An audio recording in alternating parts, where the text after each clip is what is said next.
आकाशवाणी मुंबई केंद्र. माननीय पंतप्रधान श्री नरेंद्र मोदी यांनी मन की बातच्या माध्यमातून देशवासियांशी साधलेल्या संवादाचा मराठी अनुवाद प्रसारित करत आहोत. ऐकूया तर, मन की बात. माझ्या प्रिय देशबांधवांनो, नमस्कार. यावेळी आपण सगळे 2021 ला निरोप आणि 2022च्या स्वागताच्या तयारीत गुंतले असाल. नव्या वर्षात प्रत्येक व्यक्ती, प्रत्येक संस्था पुढच्या वर्षात आणखी काही अधिक उत्तम करण्याचा संकल्प करतात. गेल्या 7 वर्षात आपला हा मन की बात कार्यक्रम देखील व्यक्तीच्या, समाजातल्या, देशातल्या चांगुलपणाच्या, सकारात्मकतेच्या कथा सांगत आपल्याला आणखी काही चांगलं करण्याची, अधिक चांगलं बनण्याची प्रेरणा देत आला आहे. या 7 वर्षात मी मन की बात कथन करत असताना सरकारच्या कामगिरीवरही चर्चा करू शकलो असतो. कदाचित आपल्यालाही ते आवडलं असतं, आपणही त्याचं कौतुक केलं असतं. मात्र माझा हा अनेक दशकांचा अनुभव आहे की प्रसार माध्यमांच्या झगमगाटापासून दूर, वर्तमानपत्रांच्या मथळ्यांपासून दूर कोट्यावधी लोक असे आहेत जे फार उत्तम कामं करत आहेत. हे लोक देशाच्या उद्याच्या भविष्यासाठी आपला आज खर्च करत आहेत. ते देशाच्या येणाऱ्या पिढ्यांसाठी आज आपल्या कामांमध्ये आपलं आयुष्य वेचत आहेत. अशा लोकांच्या कथा आपल्याला खूप समाधान देऊन जातात, खूप खोलवर प्रेरित करतात. माझ्यासाठी मन की बात कायमच अशाच लोकांच्या प्रयत्नांनी भरलेला, बहरलेला, सजलेला एक सुंदर बगीचा आहे. आणि मन की बात मध्ये तर दर महिन्यात मला यावर विचार करावा लागतो की या बागेतली कोणती फुलं आज तुमच्यासाठी घेऊन येऊ. मला आनंद आहे की आपल्या या बहुरत्ना वसुंधरेच्या पुण्यकार्यांचा अखंड प्रवाह निरंतर वाहता असतो. आणि आज जेव्हा देश अमृत महोत्सव साजरा करत आहे, त्यावेळी ही जी लोकशक्ती आहे, एकेका माणसाची शक्ती आहे, त्या शक्तीचा उल्लेख, त्यांचे प्रयत्न, त्यांचे परिश्रम भारताच्या आणि एकूणच मानवतेच्या उज्ज्वल भविष्याची एका अर्थानं हमी देणारे आहेत. मित्रांनो, हे लोकशक्तीचं सामर्थ्य आहे, सर्वांचे प्रयत्नच आहेत, ज्यामुळं भारत 100 वर्षातल्या या सर्वात मोठ्या महामारीचा सामना करू शकला. आपण प्रत्येक संकटात एकमेकांसोबत एका कुटुंबासारखे उभे राहिलो. आपल्या वस्तीत किंवा शहरात कुणाची मदत करायची असेल, तर ज्याला जे जे शक्य झालं त्यानं त्यापेक्षा अधिक करण्याचा प्रयत्न केला. आज जगामध्ये लसीकरणाचे जे आकडे आहेत, त्याची भारताशी तुलना केली तर लक्षात येईल की आपल्या देशानं किती अभूतपूर्व कामगिरी केली आहे, किती मोठं उद्दिष्ट पार केलं आहे. लसींच्या 140 कोटी मात्रा देण्याचा टप्पा पार करणं हे प्रत्येक भारतीयाचं स्वतःचं यश आहे. हा प्रत्येक भारतीयाचा व्यवस्थेवर असलेला विश्वास आहे. आपल्या वैज्ञानिकांवर आपला विश्वास दर्शवणारं ते आहे आणि समाजाच्या प्रती असलेली आपली जबाबदारी आपण कशा प्रकारे पार पाडत आहोत, या आपल्या इच्छाशक्तीचा देखील हा पुरावा आहे. मित्रांनो, आपल्याला हेही लक्षात ठेवायचं आहे की कोरोनाच्या आणखी एका नव्या प्रकारच्या विषाणूनं आपल्या दारावर थाप दिली आहे. गेल्या 2 वर्षातला आपला अनुभव असा आहे की या जागतिक महामारीचा पराभव करण्यासाठी एक नागरिक म्हणून आपले प्रयत्न अत्यंत महत्त्वाचे आहेत. हा जो नव्या स्वरूपाचा ओमायक्रॉन विषाणू आला आहे, आपले वैज्ञानिक सातत्यानं त्याचं अध्ययन करत आहेत. त्यातून त्यांना रोज नवी माहिती मिळते आहे. त्यांनी दिलेल्या सूचनांनंतर त्यावर काम केलं जात आहे. अशा वेळी स्वयंसजगता, स्वयंशिस्त ही कोरोनाच्या या स्वरूपाशी लढण्यासाठी देशाची खूप मोठी ताकद आहे. आपली सामूहिक शक्ती कोरोनाचा पराभव करेल, या जबाबदारीच्या जाणीवेसह आपल्या सर्वांना 2022 या वर्षात प्रवेश करायचा आहे. माझ्या प्रिय देशबांधवांनो, महाभारताच्या युद्धकाळात भगवान श्रीकृष्णानं अर्जुनाला म्हटलं होतं, नभः स्पृशं दीप्तम, म्हणजे अभिमानानं आकाशाला गवसणी घालणं. आणि हे भारतीय वायुदलाचंही ब्रीदवाक्य आहे. भारत मातेच्या सेवेत गुंतलेले अनेक लोक असंच अभिमानानं आकाश कवेत घेतात. असंच एक आयुष्य होतं ग्रुप कॅप्टन वरुण सिंग यांचं. वरुण सिंग त्या हेलिकॉप्टरचे वैमानिक होते, ज्याला या महिन्यात तामिळनाडू इथं अपघात झाला. या भीषण अपघातात आपण देशाचे पहिले संरक्षण दल प्रमुख जनरल बिपिन रावत आणि त्यांच्या पत्नीसह अनेक वीरांना गमावलं. वरुण सिंग यांनी देखील मृत्यूशी अनेक दिवस धैर्यानं झुंज दिली, मात्र नंतर तेही आपल्याला सोडून निघून गेले. वरुणजी जेव्हा रुग्णालयात होते, त्यावेळी मी सोशल मीडियावर असं काही पाहिलं जे माझ्या मनाला स्पर्शून गेलं. यावर्षी ऑगस्ट महिन्यातच त्यांना शौर्य चक्र दिलं गेलं होतं. हा सन्मान मिळाल्यानंतर त्यांनी आपल्या शाळेच्या मुख्याध्यापकांना एक पत्र लिहिलं होतं. हे पत्र वाचल्यावर माझ्या मनात पहिला विचार हाच आला, की यशाची शिखरं गाठल्यानंतरही ते आपल्या मुळाची जपणूक करायला विसरले नव्हते. दुसरं, जेव्हा त्यांची आनंद साजरा करण्याची वेळ होती, तेव्हा त्यांनी आपल्या येणाऱ्या पिढ्यांची चिंता केली. त्यांची अशी इच्छा होती, की ज्या शाळेत ते शिकले, तिथल्या विद्यार्थ्यांचं आयुष्यही एक उत्सव बनावं. आपल्या पत्रामध्ये वरुणजी यांनी आपल्या पराक्रमाचं वर्णन केलेलं नाही, तर त्यांनी आपल्या अपयशांविषयी बोललेलं आहे. आपल्या कमतरतांना त्यांनी आपल्या यशात कसं रूपांतरित केलं, याविषयी त्यांनी लिहिलेलं आहे. या पत्रात एके ठिकाणी त्यांनी लिहिलंय, एक सामान्य व्यक्ती असण्यात काहीही गैर नाही. प्रत्येक व्यक्ती शाळेत सर्वोत्तम कामगिरी करू शकत नाही आणि प्रत्येक विद्यार्थी 90% गुण मिळवू शकत नाही. जर आपण हे करू शकलो तर ती विलक्षण कामगिरी असेल आणि त्याचं कौतुक केलंच पाहिजे. मात्र जर आपण ते करू शकलो नाही, तर त्याचा अर्थ असा नाही की तुम्ही आयुष्यभर सर्वसामान्य व्यक्तीच राहणार आहात. कदाचित शाळेत तुम्ही एक सामान्य विद्यार्थी असाल, मात्र त्यावरून तुमच्या पुढच्या आयुष्याचं कुठल्याही अर्थानं मोजमाप केलं जाऊ शकत नाही. तुमच्या अंतःप्रेरणेचा शोध घ्या. ती कदाचित एखादी कला असू शकेल, संगीत, ग्राफिक डिझाईन, साहित्य, असं काहीही. जे काही काम तुम्ही कराल, त्यात संपूर्ण समर्पण द्या. तुमचं सर्वोत्तम देण्याचा प्रयत्न करा. कधीही नकारात्मक विचार करू नका, की मी आणखी प्रयत्न करू शकलो असतो. मित्रांनो, सामान्यापासून असामान्य बनण्याचा जो मंत्र त्यांनी दिला आहे, तो देखील तितकाच महत्त्वाचा आहे. याच पत्रात वरुण सिंग यांनी लिहिलं आहे, कधीच आशा सोडू नका. कधीच असा विचार करू नका, की तुम्हाला जे काही करायचं आहे, त्यात तुम्ही कमी पडाल. ते सोपं असणार नाही. त्यासाठी वेळ द्यावा लागेल, परिश्रम करावे लागतील. मी अतिसामान्य होतो आणि आज मी माझ्या कारकिर्दीत अनेक मैलाचे दगड पार केले आहेत.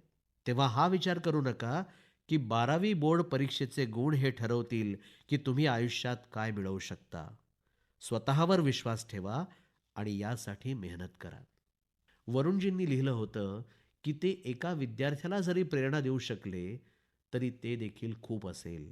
मात्र आज मी सांगू इच्छितो, की त्यांनी संपूर्ण देशाला प्रेरणा दिली आहे. त्यांच्या पत्रात ते भलेही फक्त विद्यार्थ्यांशी बोलत आहेत, पण त्यांनी आपल्या संपूर्ण समाजाला संदेश दिला आहे. मित्रांनो, दरवर्षी मी अशाच विषयांवर विद्यार्थ्यांशी परीक्षेवर चर्चा करतो. यावर्षी देखील परीक्षांपूर्वी मी विद्यार्थ्यांशी चर्चा करण्याचा विचार करतो आहे. या कार्यक्रमासाठी 2 दिवसांनंतरच MyGov.in वर नोंदणी देखील सुरू होणार आहे. ही नोंदणी 28 डिसेंबरपासून 20 जानेवारीपर्यंत चालेल. यामध्ये 9वी ते 12वीचे विद्यार्थी, शिक्षक आणि पालक यांच्यासाठी ऑनलाईन स्पर्धा देखील आयोजित केली जाईल. माझी इच्छा आहे की आपण सर्वांनी यात नक्की भाग घ्यावा. आपल्याला भेटण्याची संधी मिळेल. आपण सर्व मिळून परीक्षा, कारकीर्द, यश आणि विद्यार्थी जीवनाशी निगडीत अशा अनेक पैलूंवर मंथन करूया. माझ्या प्रिय देशबांधवांनो, मन की बातमध्ये मी आपल्या सर्वांना काहीतरी ऐकवणार आहे, जे सीमेपलीकडून खूप दूरून आलेलं आहे. ते आपल्याला आनंदितही करेल आणि आश्चर्यचकित देखील करेल. वन्दे मातरम्, वन्दे मातरम्, सुजलां सुफलां मलयजशीतलाम्, स्वस्ति श्यामलां मातरम्, वन्दे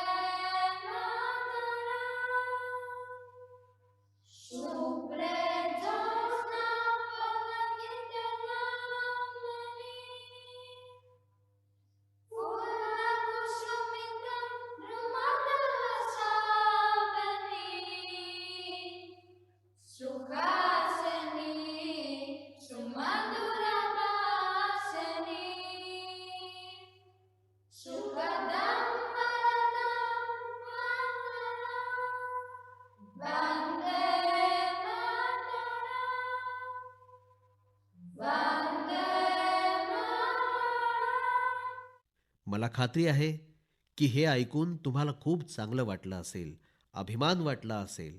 वंदे मातरममध्ये जो भाव दडलेला आहे, तो आपल्यात अभिमान आणि जोश जागवतो. मित्रांनो, आपण नक्कीच हा विचार करत असाल की हा सुंदर व्हिडिओ आहे तरी कुठला, कुठल्या देशातून आला आहे? याचं उत्तर तुम्हाला आणखी आश्चर्यचकित करेल. वंदे मातरम सादर करणारे हे विद्यार्थी ग्रीसचे आहेत. तिथं ते इलियाच्या उच्च माध्यमिक शाळेत शिकतात. त्यांनी ज्या सुंदरतेनं आणि ज्या भावपूर्णतेनं वंदे मातरम गायलेलं आहे, ते अद्भुत आणि प्रशंसनीय आहे. असेच प्रयत्न दोन देशातल्या लोकांना आणखी जवळ आणतात.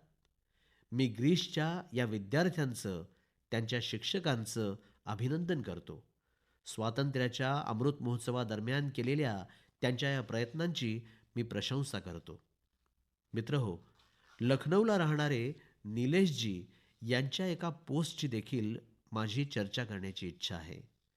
निलेशजींनी लखनौ इथं झालेल्या एका आगळ्या-वेगळ्या ड्रोन शोची खूप प्रशंसा केलेली आहे. हा ड्रोन शो लखनौच्या रेसिडेन्सी भागात आयोजित केला गेला होता. 1857च्या पहिल्या स्वातंत्र्य संग्रामाची साक्ष रेसिडेन्सीच्या भिंतींवर आजही बघायला मिळते.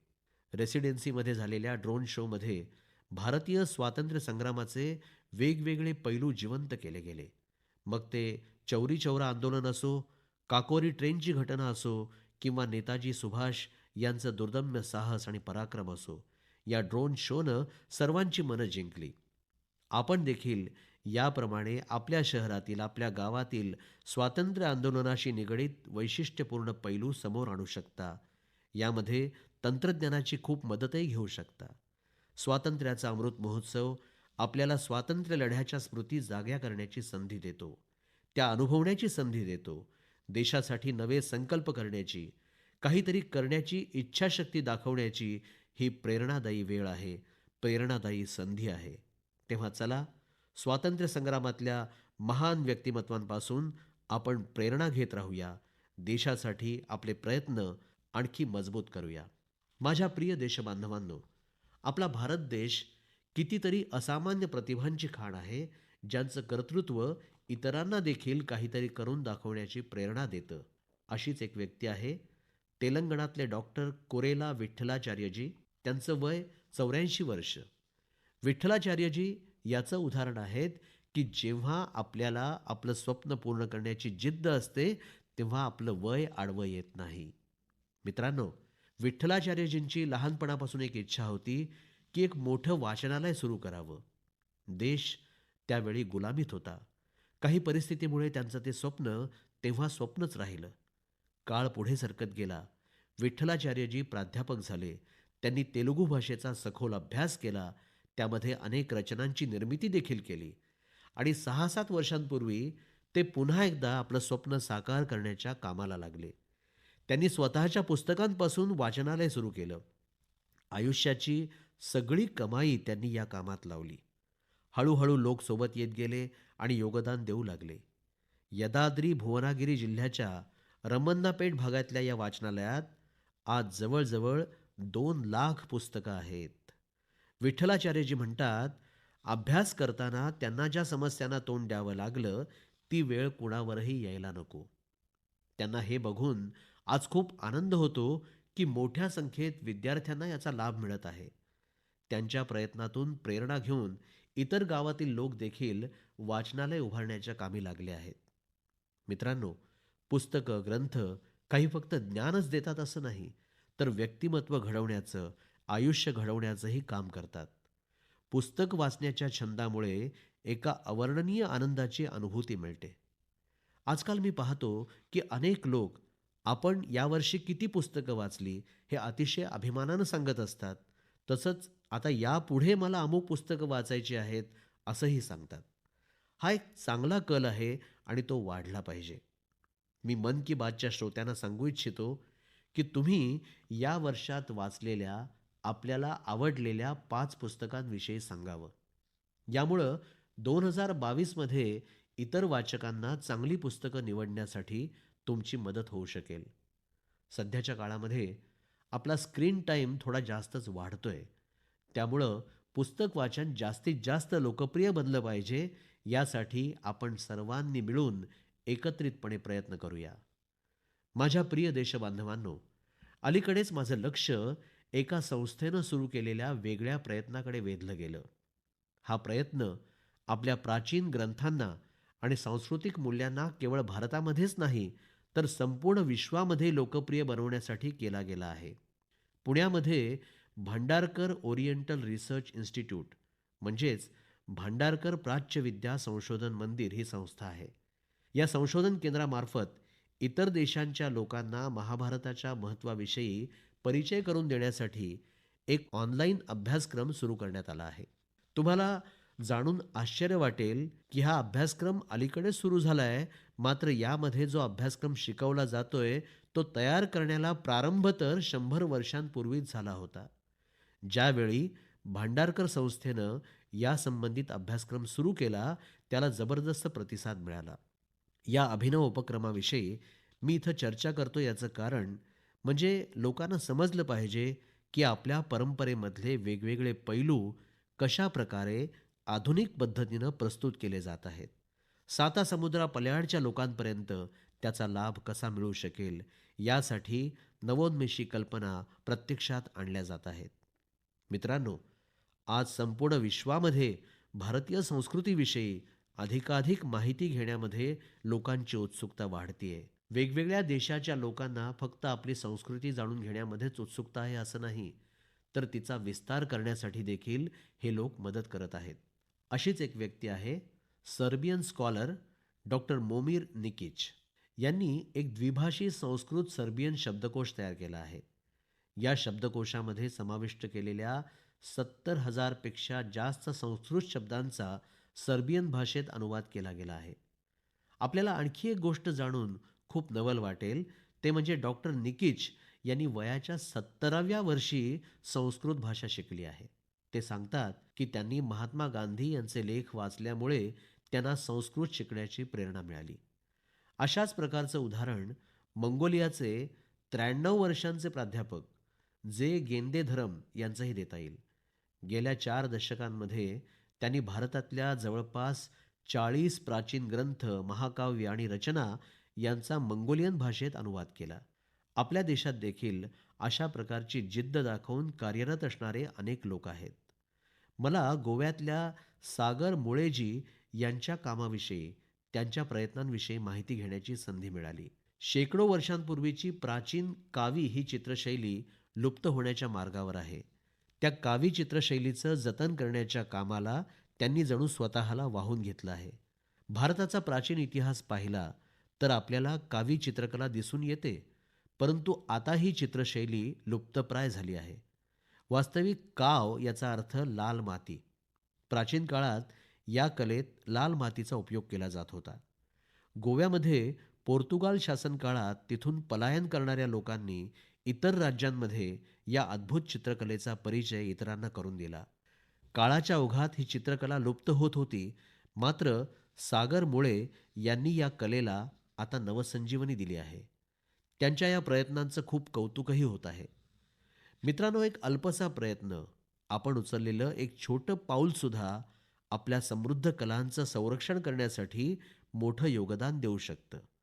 जर आपल्या देशातल्या लोकांनी दृढ निश्चय केला तर आपल्या प्राचीन समृद्ध कलांचं संवर्धन, जतन करण्यासाठी या प्रयत्नांना देशभरात एका जन आंदोलनाचं स्वरूप येऊ शकतं. मी इथं अशा काही प्रयत्नांचाच उल्लेख केलेला आहे, पण देशभरामध्ये अशा प्रकारे अनेक प्रयत्न सुरू आहेत. तुम्ही याविषयी तुम्हाला असलेली माहिती नमो ॲपच्या द्वारे माझ्यापर्यंत जरूर पोहोचवावी. माझ्या प्रिय देशबांधवांनो, अरुणाचल प्रदेशातल्या लोकांनी 1 वर्षापासून एक आगळं वेगळं अभियान चालवलेलं आहे आणि त्याला नाव दिलंय अरुणाचल प्रदेश एअरगन सरेंडर अभियान. या मोहिमेमध्ये लोक आपण स्वतःहून स्वमर्जीनं आपली एअरगन समर्पित करत आहेत. यामागे कारण काय आहे माहिती आहे? अरुणाचल प्रदेशात होणारी पक्ष्यांची बेसुमार शिकार रोखली जावी, हे यामागचं कारण आहे. मित्रहो, अरुणाचल प्रदेशात 500 पेक्षाही अधिक प्रकारच्या पक्ष्यांचा अधिवास असतो. यापैकी काही प्रजातीचे पक्षी तर जगामध्ये इतरत्र कोणत्याही स्थानी सापडत नाहीत. मात्र हळूहळू आता जंगलांमध्ये पक्ष्यांची संख्या कमी होत चालली आहे. यामध्ये सुधारणा घडवून आणण्यासाठी एअरगन सरेंडर मोहीम सुरू आहे. गेल्या काही महिन्यांमध्ये डोंगराळ भागापासून ते पठारी प्रदेशांपर्यंत, एका समाजापासून ते दुसऱ्या समाजापर्यंत राज्यामध्ये चहूबाजूच्या लोकांनी या अभियानाला अगदी मनापासून पाठिंबा, समर्थन दिलेलं आहे. अरुणाचलच्या लोकांनी स्वखुशीनं आत्तापर्यंत 1,600 पेक्षा जास्त एअरगन समर्पित केल्या आहेत. या कार्यासाठी मी अरुणाचलच्या लोकांचं कौतुक करतो, त्यांचं अभिनंदन करतो. माझ्या प्रिय देशबांधवांनो, आपल्या सर्वांकडून 2022 या वर्षासंबंधित असंख्य संदेश आणि शिफारसी, सल्ले देखील आलेले आहेत. एक विषय प्रत्येक वेळेप्रमाणे अधिकांश लोकांनी पाठवलेल्या संदेशांमध्ये आहे, तो म्हणजे स्वच्छता आणि स्वच्छ भारताचा. स्वच्छतेचा हा संकल्प स्वयंशिस्तीनं, सजगतेनं आणि समर्पणानंच पूर्ण होऊ शकणार आहे. आपण एनसीसी म्हणजेच राष्ट्रीय छात्र सेनेच्या माध्यमातून सुरू करण्यात आलेल्या पुनीत सागर अभियानमध्ये याची झलक पाहू शकता. या अभियानामध्ये 30,000पेक्षा जास्त एनसीसी कॅडेट्स सहभागी झाले आहेत.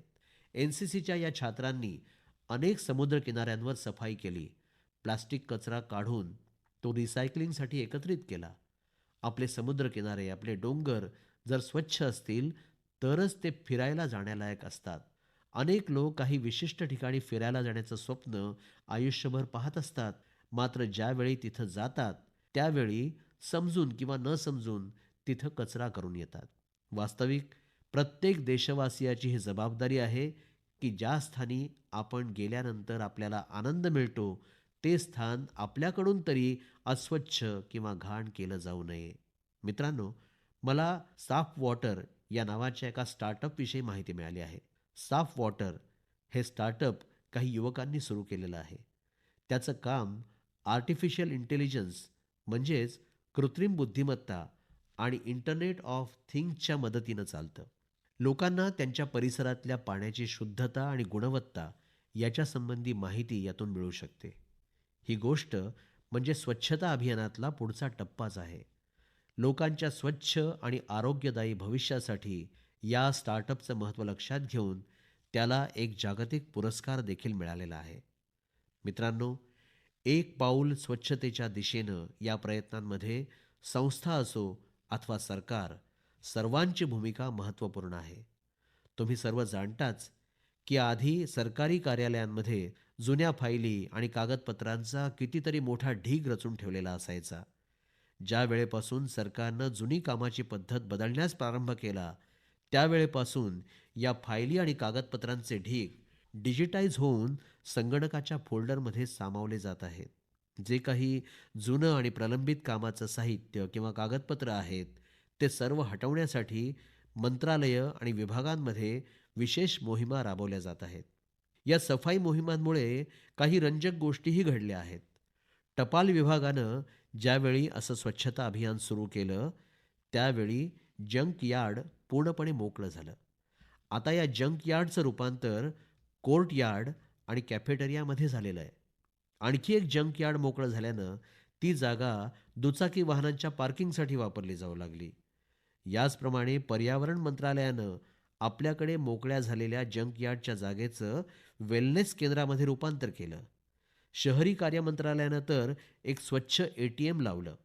यामागे उद्देश असा आहे की लोकांनी कचरा द्यावा आणि त्या बदल्यात रोख रक्कम घेऊन जावी. नागरी उड्डाण मंत्रालयाच्या विभागांनी झाडांची पडलेली सुकलेली पानं आणि जैविक कचरा यापासून जैविक खत बनवण्यास प्रारंभ केला आहे. या विभागांनी वाया जाणाऱ्या कागदापासून लागणारी स्टेशनरी देखील बनवण्याचं काम सुरू केलेलं आहे.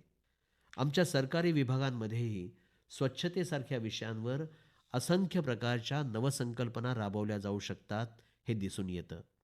काही वर्षांपूर्वी तर असं काही होऊ शकेल याविषयी कोणाला विश्वासही नव्हता. मात्र आज या सर्व गोष्टी व्यवस्थेचा हिस्सा बनत चालल्या आहेत. हाच तर देशाचा नवीन विचार आहे आणि या विचाराचं नेतृत्व सर्व देशवासी मिळून करत आहेत. माझ्या प्रिय देशबांधवांनो, मन की बातमध्ये यावेळी आपण अनेक विषयांवर चर्चा केली. प्रत्येक वेळेप्रमाणे 1 महिन्यानंतर आपण पुन्हा भेटणारच आहोत, परंतु 2022 मध्ये. प्रत्येक वेळी नव्यानं प्रारंभ करताना आपल्याला स्वतःचं सामर्थ्य ओळखण्याची एक संधी मिळत असते. जे लक्ष्य आपण गाठू अशी आपल्याला आधी कल्पनाही नसते, आज देश त्यासाठी प्रयत्न करत आहे. आपल्याकडे असं म्हटलंय, क्षणशः कणशश्चैव विद्याम अर्थंच साधयेत. क्षणे नष्टे कुतो विद्या, कणे नष्टे कुतो धनम. याचा अर्थ असा की ज्यावेळी आपल्याला विद्यार्जन करायचं असतं, नवीन काही शिकायचं आहे, करायचं आहे, तर आपल्याला प्रत्येक क्षणाचा उपयोग केला पाहिजे.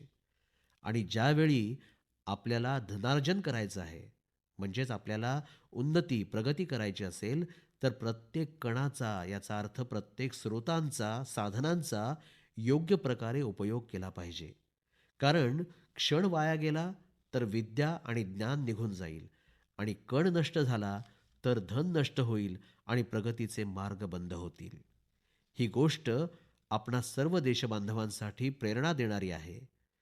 आपल्याला तर आणखी खूप काही शिकायचं आहे. नवनवीन संकल्पना, नवोन्मेषी कल्पना राबवायच्या आहेत.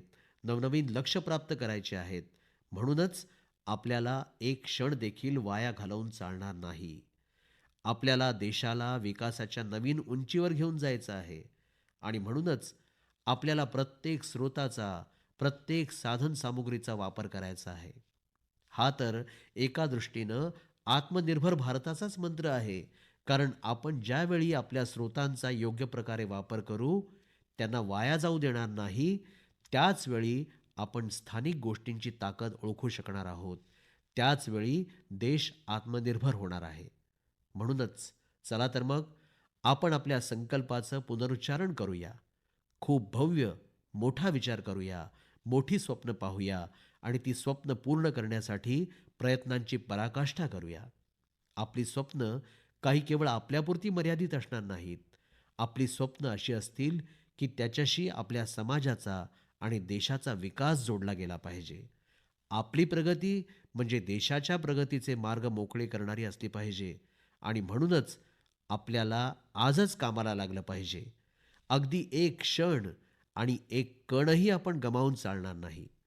मला पूर्ण विश्वास आहे की या संकल्पाबरोबरच आगामी वर्षामध्ये देश खूप पुढे जाईल आणि 2022 हे वर्ष एका नव्या भारताच्या निर्माणाचं स्वर्णिम पृष्ठ बनेल. याच विश्वासाबरोबर आपल्या सर्वांना 2022 वर्षासाठी खूप खूप शुभेच्छा. खूप खूप धन्यवाद.